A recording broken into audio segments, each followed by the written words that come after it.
I want to put at the front of the video, professional idiots do not attempt.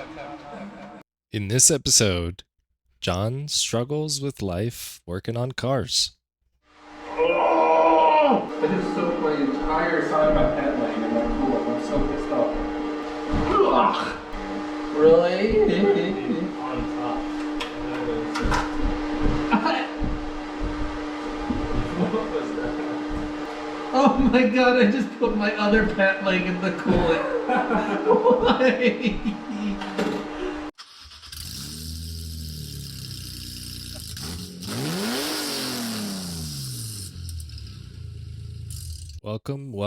Welcome.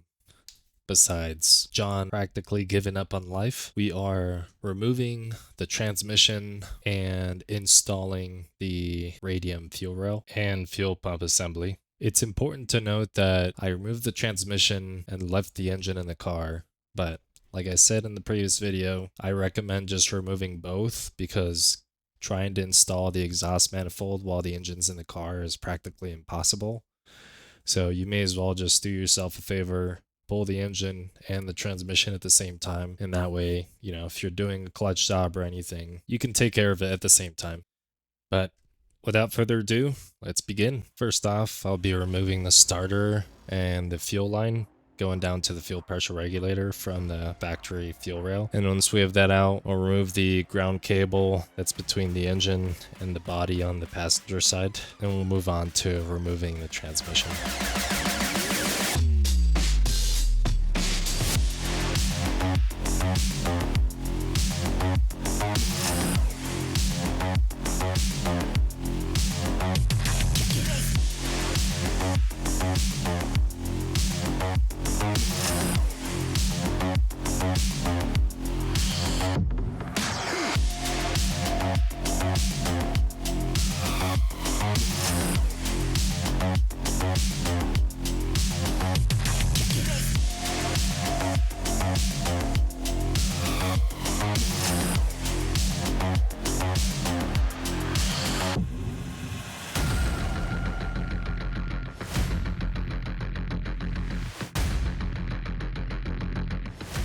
You got one on the breaker bar. I don't know what size it is.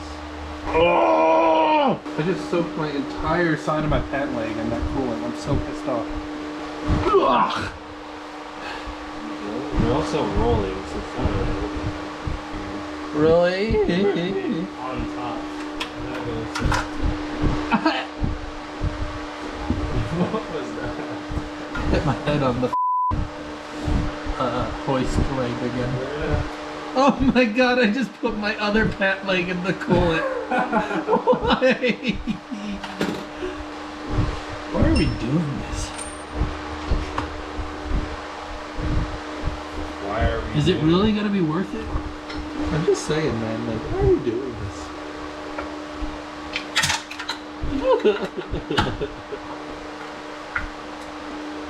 Alright, ready?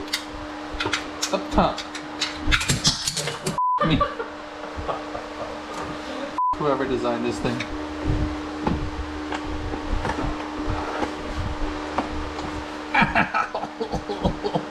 The hoist leg. Oh, I'm so stupid. Hey man, just what were you saying? Can you get me like 14 inches, 16 inches of that length of that yellow like wire? Sorry, mine's not that big. Is it yellow? Ah.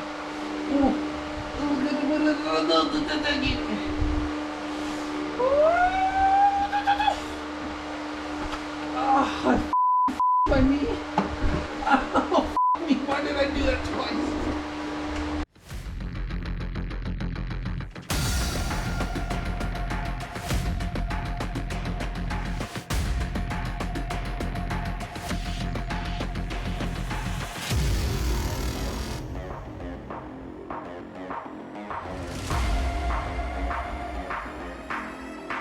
After pulling the transmission out from under the car, I started looking at it. The GoPro died while I was doing this, but I cleaned it up just to try and figure out where the leaks were coming from.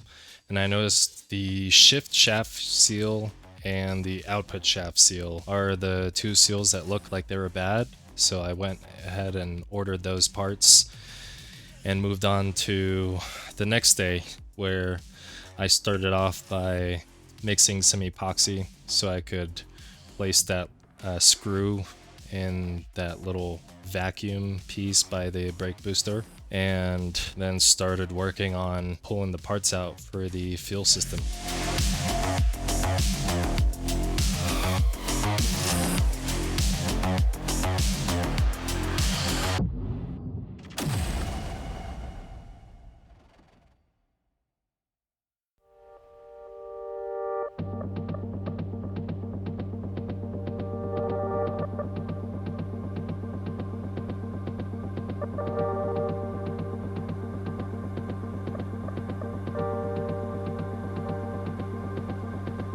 Once I had everything laid out, I started taking off the components to be able to install the new fuel rail.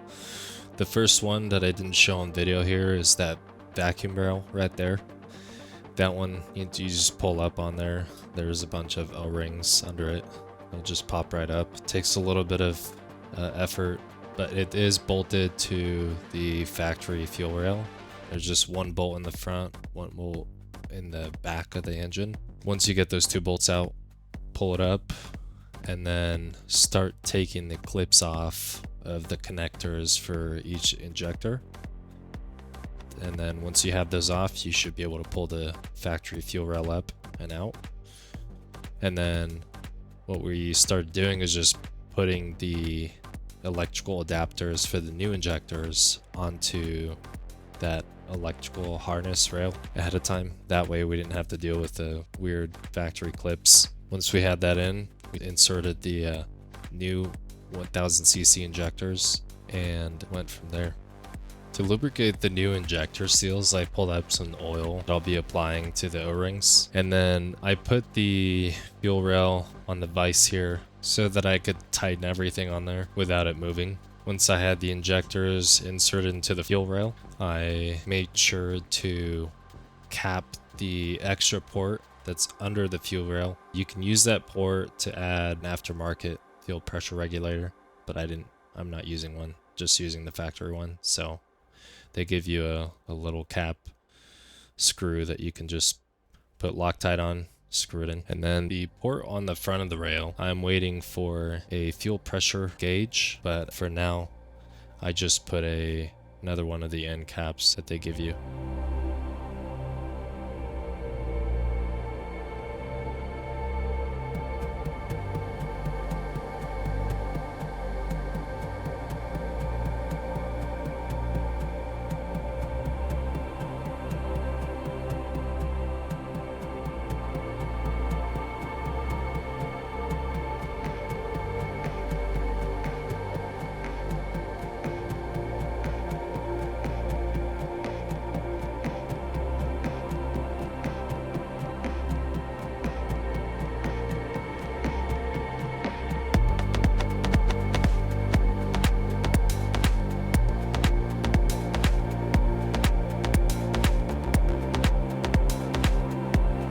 After removing the plate that covers the fuel filter and fuel pressure regulator on the driver's side under the car, you can now disconnect the line that should already be disconnected from the factory fuel rail. Same thing, it's a quick disconnect line, so you just push on the white piece and then pull away from the fuel filter. Once you have that, the radium line is pretty easy to install. You just slide it on, and then there's going to be a little green cap that you slide on top once it's connected all the way in. And then you just have to screw in that little Allen key, and that's it. You can't really see here, but I was working on removing the little oil drain bung that goes from the intake manifold down to the oil pan. Since we're not going to be using that, you do want to cap that. I believe it's an M12 by 1.5 thread, and the actual bung itself was removed with a 17 mil socket. So I just pulled that out. You can see it in the video there. It's a little long. You can go and get any bolt and then use a crush washer and then just cap that, since you're not going to be using it anymore. The fuel pump is pretty easy to access. Simply pull up on the front edge of the back seats and squeeze them out.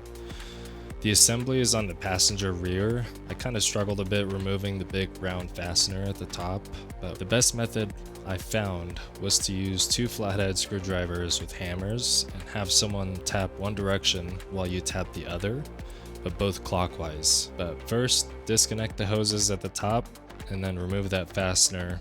Then you should be able to pull that fuel pump assembly out. Be careful when removing it, it's fragile, and since you'll be reusing it, you don't want to break that.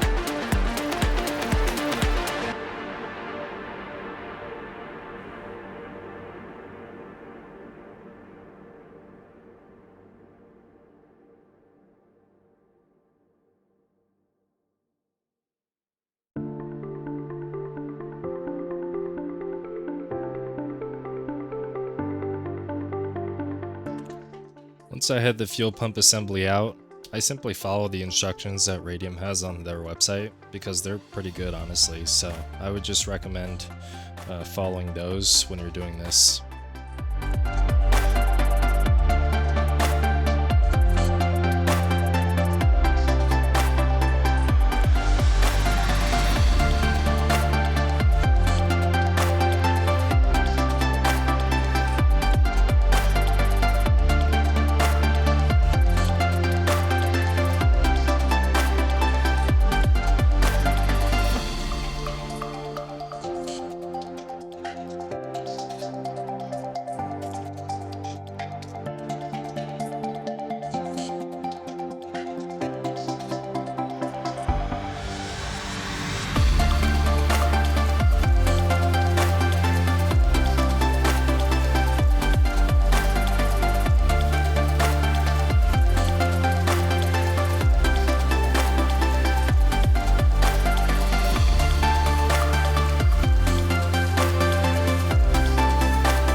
"1,000 years later, I got the new fuel pump wired and installed. Now it's time to put the assembly back in. Just follow the same steps, but in reverse. Easy peasy." Oh, and yeah, don't mind the angry faces. This was in the middle of a really hot summer in Utah, so you can't blame me. Okay, I lied. It wasn't easy peasy. I didn't know that you had to place the seal on the tank first and then install the fuel pump. I had the seal on the fuel pump and tried to install it that way, and it wouldn't seal properly and let me close. So install the seal on the tank and then push the fuel pump assembly down into the seal once it's installed, and then you should be able to close it. Additionally, while I was in there, I decided to run a wire wheel on the locking ring since mine had some corrosion and was a little dirty. Thank you so much for watching this video all the way through. I was super stoked about this one since we finally got around to installing some stuff rather than just tearing apart and crying our eyes out, So this one's a little more fun. If you like the video, please drop a like. If you have any questions about anything, I'd be happy to answer them. Just drop a comment, and if you want to see some more videos, subscribe to the channel. I'll be uploading the rest of the journey here when I can. But again, I will see you guys later.